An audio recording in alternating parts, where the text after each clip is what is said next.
আজকে আমরা পড়ব ইলেকট্রোনেগেটিভিটি এর পরের টপিক। আমরা হচ্ছে ইলেকট্রন অ্যাফিনিটি পড়ছিলাম, আর এর আগে পড়ছিলাম ionization energy. Ionization energy, electron affinity আর ইলেকট্রোনেগেটিভিটি, এই তিনটা হচ্ছে আমাদের ইম্পর্টেন্ট টপিক পিরিয়ডিক প্রপার্টির মধ্যে তিনটা।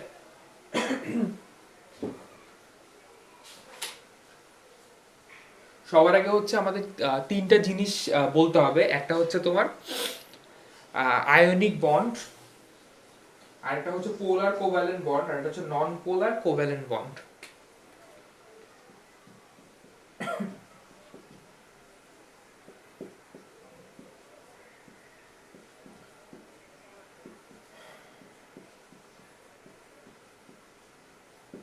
এই তিনটা জিনিস আমাদের আগে বোঝা লাগবে। ওকে, আয়নিক বন্ড কোনটা? ধরো আমি যে কোনো একটা লিখলাম, ধরো সোডিয়াম ক্লোরাইড। ঠিক আছে, সোডিয়াম ক্লোরাইড এই কম্পাউন্ডটা হচ্ছে আয়নিক। ঠিক আছে, কেন আয়নিক? কারণ সোডিয়াম এখানে প্লাস আর ক্লোরিন মাইনাস। তো বেসিক্যালি এখানে হচ্ছে যে কম্পাউন্ডটা ফর্ম করছে এটা হচ্ছে যে ক্যাটায়ন আর অ্যানায়নের মধ্যে ফর্ম করছে, এই জন্য এটাকে আমরা আয়নিক বন্ড বলি বা আয়নিক কম্পাউন্ড বলি। পোলার কোভ্যালেন্ট কোনটা? আচ্ছা, পোলারিটি নিয়ে আমরা পুরো একটা টপিক আলাদা পড়বো, বাট আমাদের এখানে পোলার কোভ্যালেন্ট বুঝাচ্ছে যে এটা একটা কোভ্যালেন্ট বন্ড। নর্মাল যে কোভ্যালেন্ট বন্ড থাকে সেরকমই কোভ্যালেন্ট বন্ড, কিন্তু পোলারিটি ক্রিয়েট হয়। পোলারিটি ক্রিয়েট কখন হয়?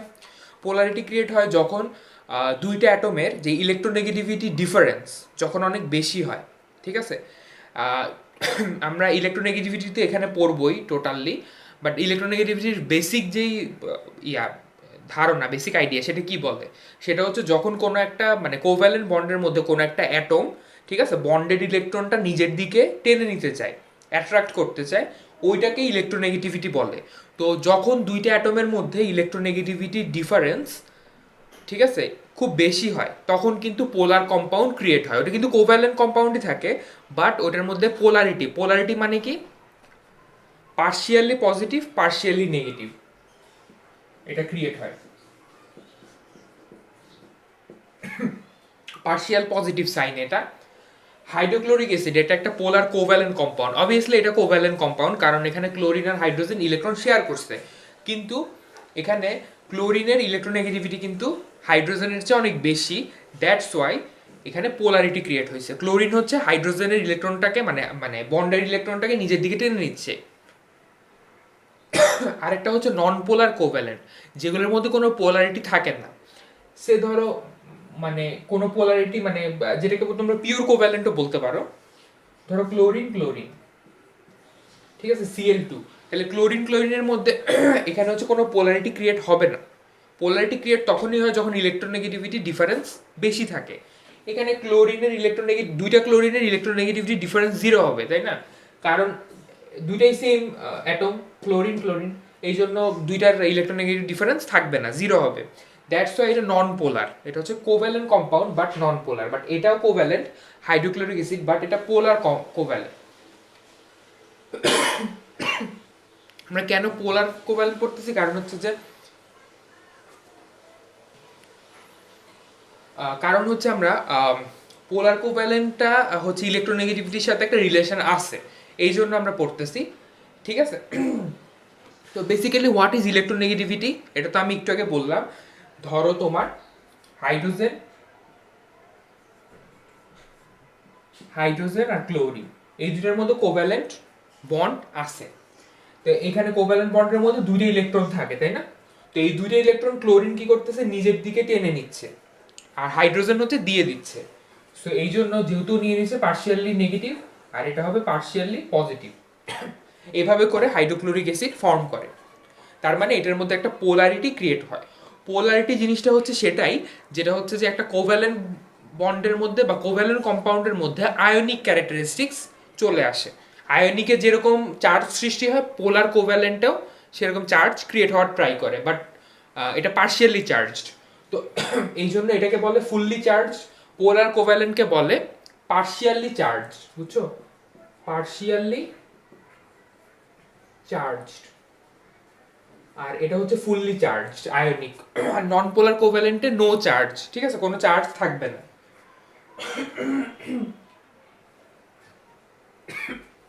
আমরা এরপরে ইলেকট্রোনেগেটিভিটি যেটা বেসিক সেটাতে একটু যাই।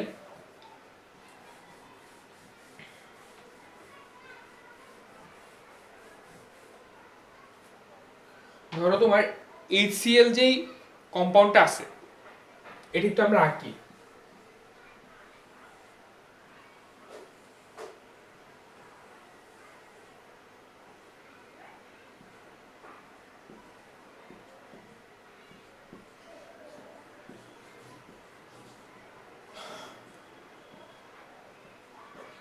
ওকে, ক্লোরিনের তাহলে 16টা হইল না, একটা হচ্ছে ক্লোরিনের নিজের আর একটা হচ্ছে হাইড্রোজেন দিবে।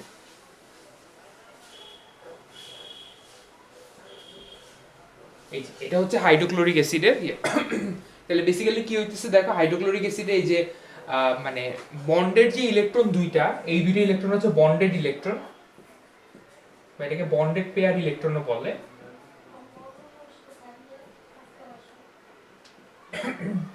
বন্ডেড পেয়ার ইলেকট্রন, আর আমরা আগেও বলছিলাম এটা কিন্তু লোন পেয়ার এগুলা, কারণ এইগুলা এটা এটা এটা এই সবগুলো হচ্ছে লোন পেয়ার। এর কারণ হচ্ছে যে হ্যাঁ, এর কারণ হচ্ছে যে তোমার লোন পেয়ার ইলেকট্রন কেন, কারণ এগুলো হচ্ছে যে কোনো বন্ডেড না, ঠিক আছে, বন্ডের মধ্যে নাই, এই জন্য এগুলো lone pair electron. So so এখানে লোন পেয়ার ইলেকট্রন আর বন্ডেড পেয়ার ইলেকট্রন তো বুঝছো।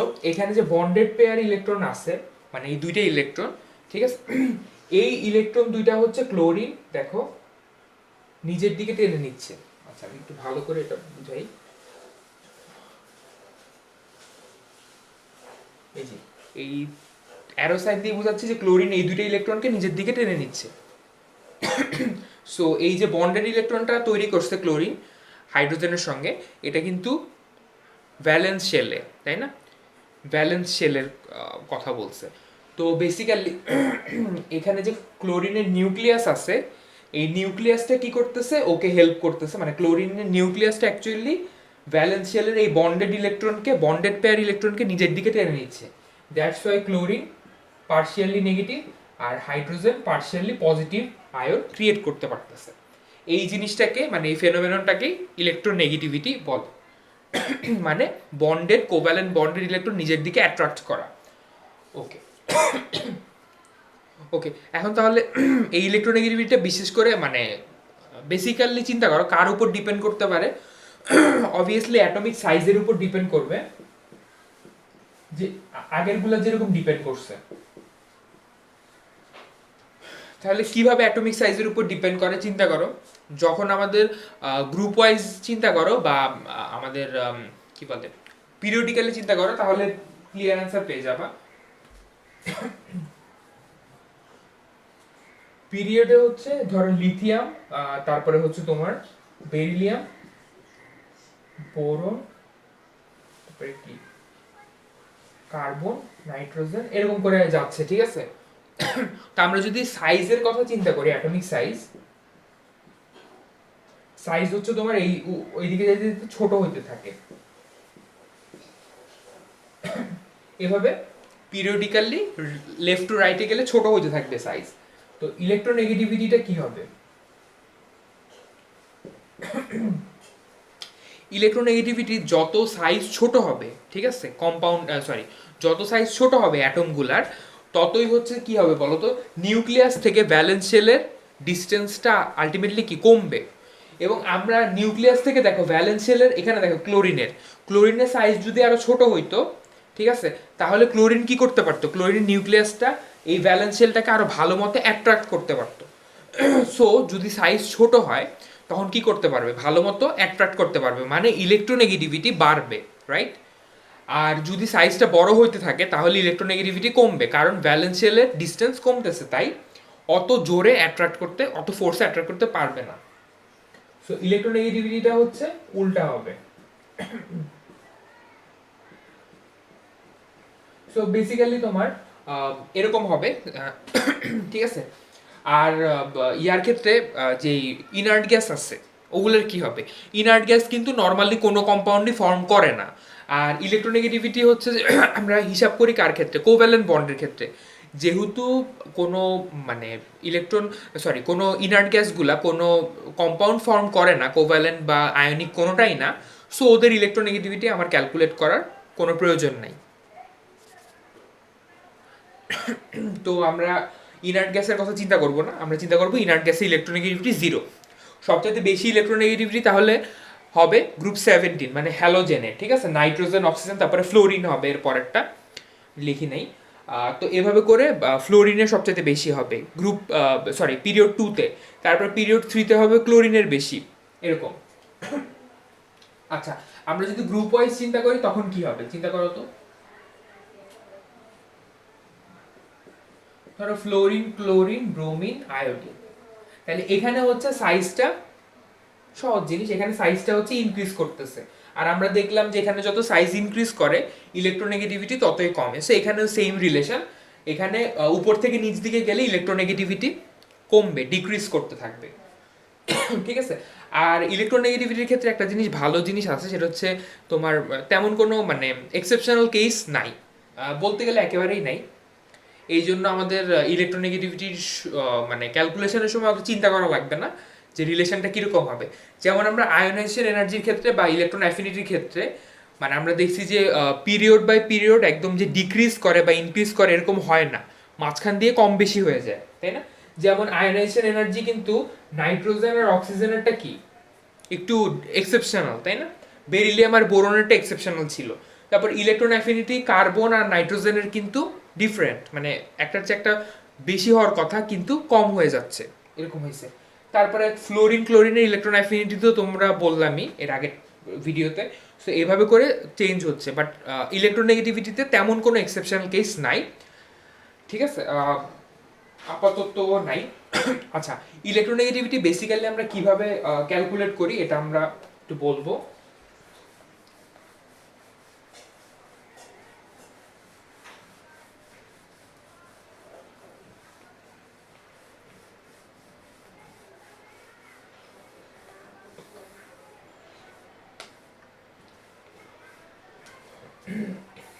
ইলেকট্রোনেগেটিভিটি ক্যালকুলেট করি একটা স্কেল আছে, পলির স্কেল,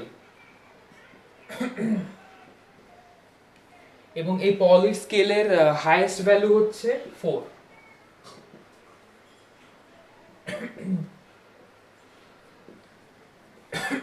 যেমন ধরো আমরা যখন জিপিএ ক্যালকুলেট করি এইচএসসি বা এসএসসির, তখন আমাদের হাইয়েস্ট ভ্যালু 5 ধরি, আমরা 5কে ধরে দেন আমরা ক্যালকুলেট করি। সো যে হচ্ছে 5 পাইছে সে হাইয়েস্ট নাম্বার পাইছে, এটা মিন করে। তো এখানেও এই পলির স্কেলে, তো পলির স্কেলে হচ্ছে তোমার সবচাইতে বেশি ভ্যালু হচ্ছে 4, তার মানে 4 যার ইলেকট্রোনেগেটিভিটি তার ইলেকট্রোনেগেটিভিটি হচ্ছে সবচাইতে হাইয়েস্ট, এবং ওই অনুযায়ী বাকিগুলাকে নাম্বারিং করা হয়েছে। সে ধরো ফ্লোরিনের সবচাইতে হাইয়েস্ট, ফ্লোরিনের ইলেকট্রোনেগেটিভিটি হচ্ছে 4, এই জন্য এটা সবচাইতে হাইয়েস্ট ভ্যালু। ক্লোরিনের হচ্ছে 3, তার মানে কি বোঝা যাচ্ছে? ফ্লোরিনের তুলনায় কত ইলেকট্রোনেগেটিভ? 75% বলা যায়, যেহেতু 3 পাইছে তাই। অক্সিজেনেরও 3, তারপরে কার বলবো, সালফারের হচ্ছে 2.5, হাইড্রোজেনের হচ্ছে 2.1, এরকম অনেকগুলো ভ্যালু আছে। লিথিয়ামের হচ্ছে 1 মেবি, বেরিলিয়ামের 1.5, এভাবে করে যাইতে থাকে। সেরকম ইলেকট্রোনেগেটিভিটি আমাদের ক্যালকুলেট করছে। সো তুমি ফ্লোরিনের সঙ্গে তুলনা করে, মানে এই 4 এর ভ্যালুর সঙ্গে তুলনা করে তুমি বলতে পারবা। যেমন আমি একটু আগে যেটা করলাম, হাইড্রোক্লোরিক অ্যাসিডের হাইড্রোজেনের হচ্ছে 2.1 ইলেকট্রোনেগেটিভিটি, আর ক্লোরিনের হচ্ছে 3। তাহলে দুইটার মধ্যে কিন্তু একটু ডিফারেন্স আছে, 0.9 এর ডিফারেন্স কিন্তু অনেক। তো এই জন্য এই দুইটা পোলার কম্পাউন্ড হয়েছিল, তাই না? তো এই ইলেকট্রোনেগেটিভিটি ডিফারেন্স দিয়ে আমি বুঝতে পারবো যে কম্পাউন্ডটা পোলার কিনা, পোলার বা নন পোলার, এটা আমি ক্যালকুলেট করতে পারবো।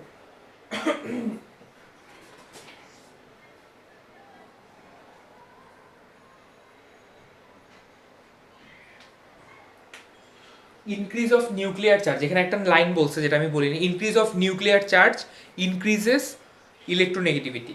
এটা হচ্ছে তোমার এফেক্টগুলো বলছে, এফেক্টের 3 নম্বরে বল নিউক্লিয়ার চার্জ বাড়া মানে হচ্ছে ধরো প্রোটন নাম্বার বাড়তেছে, তো প্রোটন নাম্বার যদি বাড়ে তখন কিন্তু ভ্যালেন্স শেল কি ইলেকট্রন ভ্যালেন্স শেলের ইলেকট্রনগুলোকে নিউক্লিয়াস কিন্তু কি করতে পারবে, বেশি ফোর্সে অ্যাট্রাক্ট করতে পারবে।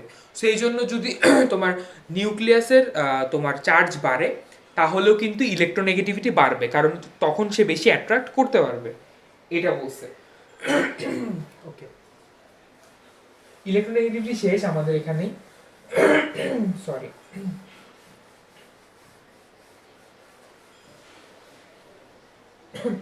আচ্ছা তাহলে আমাদের ইলেকট্রোনেগেটিভিটির পরে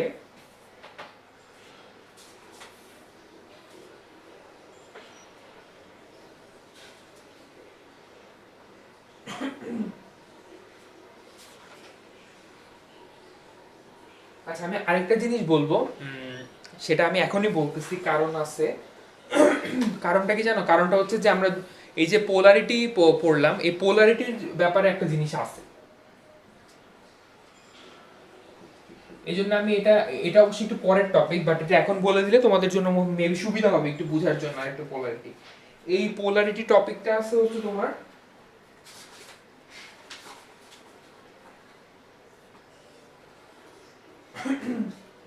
এটা হচ্ছে তোমার পেজ নাম্বার 358। 358 পেজে পোলারিটির এটা দেওয়া আছে। দেখো এটা কিন্তু খুব বেশি টাফ এরকম না।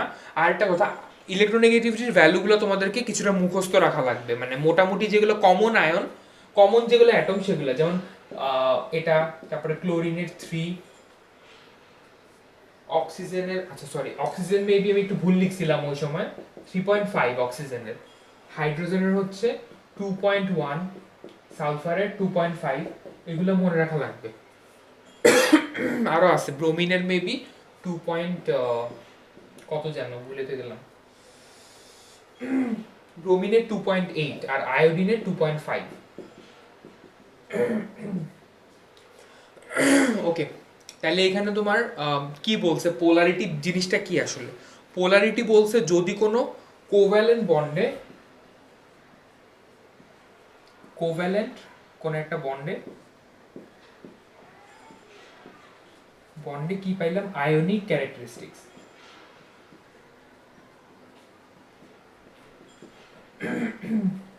তাহলে কোভ্যালেন্ট কোন বন্ডে যদি আমরা কোভ্যালেন্ট বন্ডে যদি আয়নিক ক্যারেক্টারিস্টিক্স, আচ্ছা যেটা বলছিলাম সেটা হচ্ছে কোভ্যালেন্ট বন্ডে আয়নিক ক্যারেক্টারিস্টিক্স, এটা হচ্ছে আমাদের পোলারিটি। ওকে, তাহলে একটা কোভ্যালেন্ট বন্ডের মধ্যে আমি কতটুকু মানে আয়নিক প্রপার্টি পাবো। দেখো কোনো জিনিসই কিন্তু 100% কোভ্যালেন্ট হবে না, আবার 100% আয়নিকে বলতে পারবো না, ঠিক আছে? 100% শুধুমাত্র তখনই বলতে পারবো যখন মানে স্পেশাল কিছু কেস ছাড়া 100% হবে না, 100% কোভ্যালেন্ট বন্ড ফর্ম করা পসিবল না। সেরকম 100% আয়নিক বন্ডও কিন্তু পসিবল না। আচ্ছা একটু খেয়াল করো, এটা হচ্ছে ডেল ই এন। আচ্ছা ডেল ই এন মানে ডিফারেন্স অফ ইলেকট্রোনেগেটিভিটি। তাহলে ইলেকট্রোনেগেটিভিটি ডিফারেন্স দেখো, এটা যদি 0 হয় তাহলে সেই কম্পাউন্ডটাকে বলবো পিওর কোভ্যালেন্ট। আচ্ছা এটা কার কার মধ্যে ডিফারেন্স, মানে হচ্ছে যেই দুটো অ্যাটম ফর্ম করতেছে বন্ডটা, সেই দুটো অ্যাটমের ডিফারেন্স বলতেছি, পিওর কোভ্যালেন্ট বন্ড। দেখো পিওর কোভ্যালেন্ট বন্ড কার ক্ষেত্রে হইতে পারে, যদি সেম টাইপের মেটাল, সেম টাইপের অ্যাটম রিয়াকশন করে, যেমন ধরো ক্লোরিন, তারপরে নাইট্রোজেন, এগুলো। তো এগুলো হচ্ছে যে তোমার নাইট্রোজেন আর নাইট্রোজেন, দুইটাই নাইট্রোজেন আছে, সো দুইটার ইলেকট্রোনেগেটিভিটি ডিফারেন্স 0 হবে, সেটা হচ্ছে পিওর কোভ্যালেন্ট। যদি ইলেকট্রোনেগেটিভিটি ডিফারেন্স দেখো 0.1 থেকে 0.4 এর মধ্যে হয়, ঠিক আছে? 0.1 থেকে 0.4 এর মধ্যে ডিফারেন্স হলে সেটাকে বলবো হচ্ছে তোমার পোলার কোভ্যালেন্ট। এখন আমরা স্পেসিফিক্যালি বুঝতে পারবো যে কোনটাকে পোলার বলবো আর কোনটাকে নন পোলার বলবো। সরি, পোলার হবে না, এটা নন পোলার হবে, I am sorry.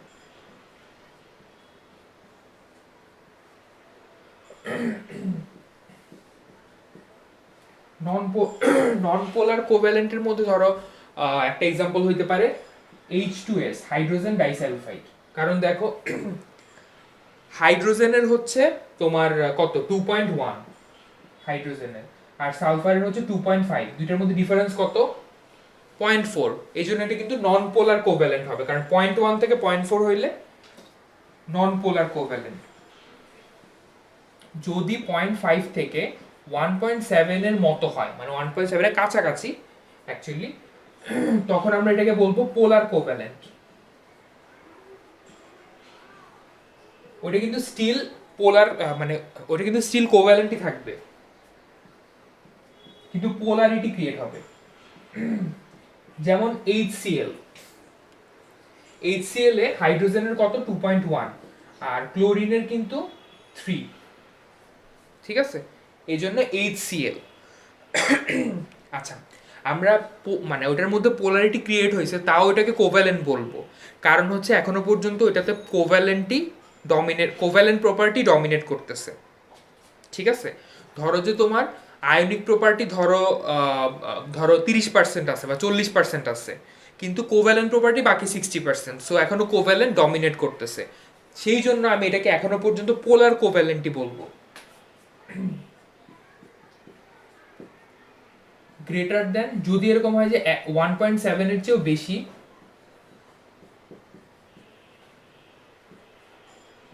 (50% or more ionic। আচ্ছা, এটা মানে হচ্ছে যে এটা যে যদি 1.7 এর চেয়ে বেশি ইলেকট্রোনেগেটিভ ডিফারেন্স হয় দুইটার মধ্যে, তাহলে ওইটা 50% আয়নিক বা তার চাইতে বেশি আয়নিক। তার মানে তখন বলতে পারো তুমি যে এটা আসলে আয়নিক প্রপার্টি ওইটার মধ্যে ডমিনেট করতেছে, বা ওইটাকে আয়নিক বন্ড বলা যাইতে পারে। যেমন আমি এটার এক্সাম্পল দিই, হাইড্রোজেন ফ্লোরাইড, HF, ঠিক আছে। হাইড্রোজেন ফ্লোরাইড হচ্ছে এটা ডিফারেন্স। হাইড্রোজেন ফ্লোরাইডের হাইড্রোজেনের হচ্ছে 2.1, আর ফ্লোরিনের কিন্তু সবচাইতে বেশি 4, সো দুইটার মধ্যে ডিফারেন্স কিন্তু অনেক হাই, 1.9। এই জন্য এটাকে 50% বা তার চাইতে বেশি আয়নিক তুমি বলতে পারো। তোমরা আরো বেশি ক্লিয়ার হবা যদি তোমরা এখানে একটা চার্ট আছে 359 পেজে, এই চার্টটা যদি দেখো, এখানে বলছি ইলেকট্রোনেগেটিভ ডিফারেন্স 0.1 হইলে আয়নিক ক্যারেক্টার হবে 0.5%, মানে খুব অল্প, তাই না? তার মানে তখন ওটাকে আয়নিক আমি বলবো না বা পোলার বলবো না। দেখো 0.9 হইলে ইলেকট্রোনেগেটিভ ডিফারেন্স আয়নিক ক্যারেক্টার 19%, তার মানে মোটামুটি, বাট অত বেশি না। 1.7 যদি হয় বা 1.7, দেখো 1.7 এর বেশি হইলে তখন কিন্তু 50% আয়নিক ধরে নেয়। তারপর ডিফারেন্স 3 হইলে ওটা 90% আয়নিক। সো এইভাবে ইলেকট্রোনেগেটিভিটি ডিফারেন্স যত বাড়বে আয়নিক ক্যারেক্টারিস্টিক্স তত বাড়বে। এগুলো কিন্তু কোভ্যালেন্ট বন্ডের আয়নিক ক্যারেক্টারিস্টিক্সের কথা বলছি। যেমন হাইড্রোজেন ফ্লোরাইড, এটা কিন্তু কোভ্যালেন্টই হওয়ার কথা, কিন্তু এটাতে ফ্লোরিনের ইলেকট্রোনেগেটিভিটি এত হাই, যার কারণে এটাতে আয়নিক ক্যারেক্টারিস্টিক্সই বেশি দেখা যায় কোভ্যালেন্টের চেয়ে, ঠিক আছে।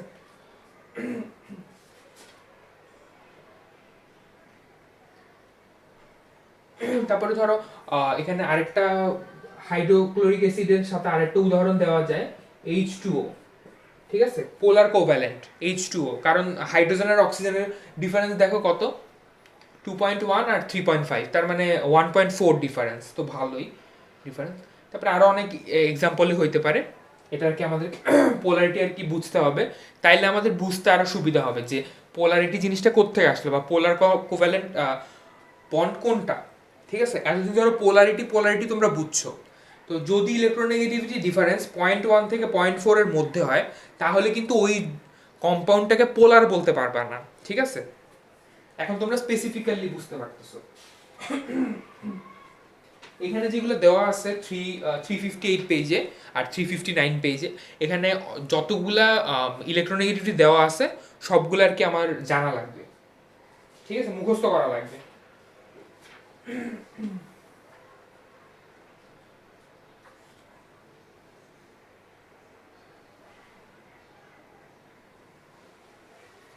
ওকে, আরেকটা জিনিস হচ্ছে ডাইপোল মানে হচ্ছে যে ধরো এরকম,